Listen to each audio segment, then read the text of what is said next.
Bonjour à tous et bienvenue sur boursicoté.com pour cette nouvelle analyse technique Forex et matières premières avec une paire de devises euro-dollar qui valide totalement la rupture haussière ici des 1.1410. Hier j'attirais votre attention sur le fait ici que cette zone était devenue support, que l'on avait après le contact ici sur la bande de Bollinger supérieure, des rebonds sur la moyenne mobile 20 exponentielle. Tout cela ce sont des signaux qui sont haussiers. On réalise aujourd'hui avec donc une accélération du mouvement en direction de la zone d'objectif ici qui se situe entre 1,1570 et 1,1580, 1,1578 étant pour une extension de Fibonacci liée à une précédente phase de consolidation qui fait figure elle aussi d'objectif. Donc on est en train ici d'accélérer et puis ces cours pourraient nous donner un objectif assez intéressant puisqu'il validerait la poursuite du mouvement haussier qui s'est inscrit d'un point de vue un peu plus moyen terme avec ici cette première impulsion, cette phase de consolidation qui a donné donc lieu à une extension de Fibonacci et donc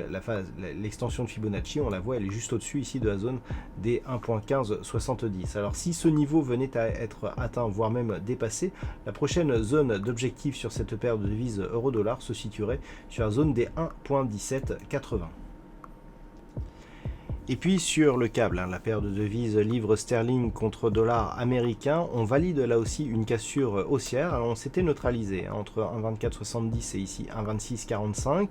Et puis à la faveur ici d'une rupture de la zone supérieure ici, à savoir 1,2645, on a validé donc une cassure, un retour ici sur cette zone qui a quasiment agi ici comme support avant donc une explosion de la volatilité et donc une poursuite du mouvement.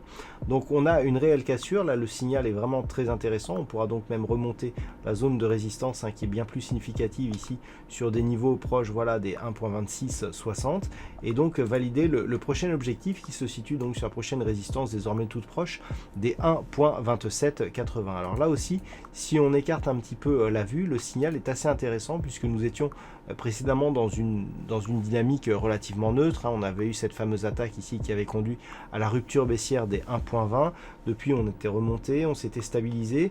Le fait d'avoir une éventuelle rupture ici de cette zone des 1.2780 pourrait relancer une dynamique haussière moyen terme qui pourrait s'accélérer avec donc comme objectif moyen terme un possible retour ici sur cette zone des 1.3160. Donc à valider ici et à surveiller un éventuel contact avec cette zone des 1.2780 pour une relance de la dynamique haussière moyen terme.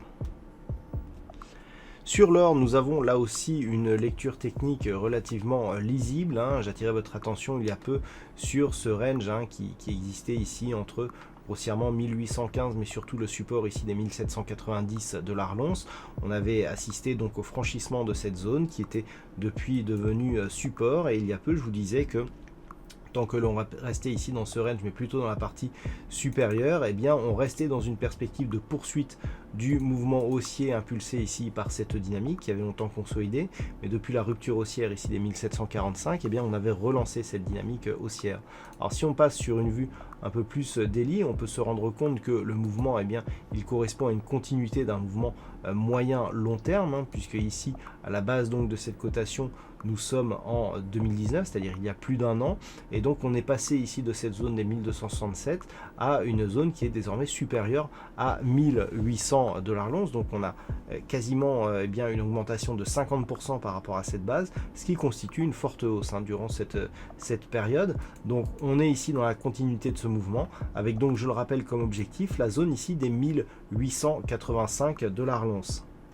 Si on se place dans une optique de visualisation long terme avec ici une vue en hebdomadaire et que l'on élargit ici cette vue, on peut se rendre compte ici que cette zone de cotation et donc cette résistance, elle correspond ici à des niveaux qui avaient été atteints en 2011, donc on est ici sur des niveaux qui sont réellement historiques. On voit que la zone ici des 1790 correspondait ici à une zone de résistance assez importante. Donc si on vient ici à capter et voire à casser cette zone ici, et notamment à évoluer au-delà ici de ces points hauts proches des 1920 $ l'once, eh bien on pourrait avoir une relance de la dynamique moyen, mais aussi long terme avec de nouveaux plus hauts significatifs en direction de la zone psychologique des 2000 $ l'once. Donc cette configuration ici, elle est très intéressante puisqu'elle ouvre la porte justement à avoir un signal de poursuite de cette tendance moyen-long terme. Donc à surveiller la poursuite de ce mouvement haussier avec un éventuel contact ici sur cette zone des 1885 $ l'once. Et puis on termine enfin avec le WTI qui continue à évoluer ici aux alentours des 40 $ le baril. Malgré une baisse marquée du dollar aujourd'hui, eh bien le pétrole, lui, n'a pas bougé, ce qui nous montre donc une certaine stabilité, une certaine neutralité dans cette dynamique court terme. Donc un WTI qui évolue toujours ici autour des 40 $ le baril, tout proche ici de la résistance des 42,50 $ le baril, suite à une dynamique haussière qui a été relativement forte sur le WTI. Celui-ci semble être désormais équilibré autour de cette zone. Ce n'est que sous la zone des 34,60 $ le baril qu'il pourrait y avoir un signal de retournement. Voilà donc ce que l'on peut dire sur cette analyse technique Forex et matières premières. Passez une bonne soirée, on se retrouve dès demain pour d'autres analyses techniques, toujours sur le site boursicoté.com.